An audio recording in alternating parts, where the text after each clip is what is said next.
The Great Stink of 1858 was a pivotal and notorious event in London's history, marked by the overwhelming stench rising from the River Thames.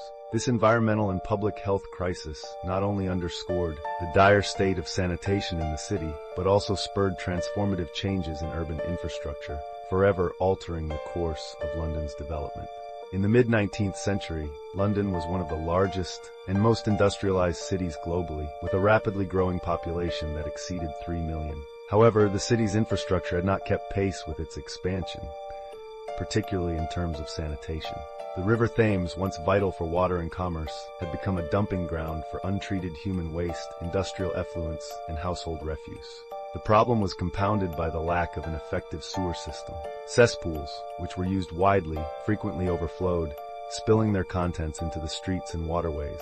The summer of 1858 brought unusually high temperatures, with a heat wave that intensified the decomposition of organic matter in the Thames. The resulting stench was unbearable, disrupting daily life and activities across London. The odor was so severe that it forced lawmakers working in the Houses of Parliament near the river to take desperate measures, such as hanging curtains soaked in chloride of lime in an attempt to mask the smell. These efforts, however, were futile against the overpowering stench that came to symbolize the city's sanitation crisis. The Great Stink wasn't merely an olfactory nuisance, it was also indicative of a larger public health disaster. London had already been ravaged by multiple cholera outbreaks earlier in the century, with over 30,000 deaths attributed to the disease between 1831 and 1854.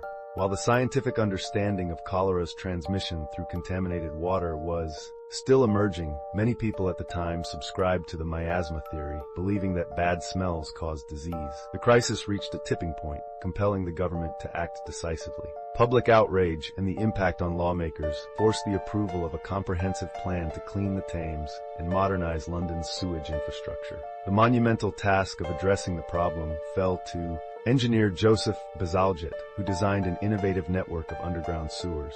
This system, which spanned over 1,100 miles, diverted waste away from the city into treatment facilities downstream. Bazalgette's work also included the construction of the Victoria and Albert embankments, which not only improved sanitation, but also enhanced the city's aesthetic appeal. The Great Stink of 1858 claimed many lives, indirectly due to the disease outbreaks that were exacerbated by the city's poor sanitation.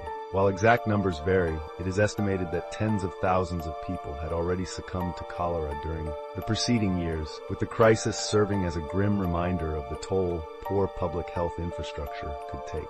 The completion of Bazalgette's sewer system effectively ended cholera epidemics in London and drastically improved the quality of life for its residents. The Great Stink of 1858 stands as a turning point in urban history. It highlighted the grave consequences of neglecting public health in rapidly growing cities and the necessity of bold infrastructure projects. Today, the Great Stink is remembered not just for its horror, but as a catalyst for progress, showcasing the enduring legacy of those who fought to make London a cleaner, healthier place to live.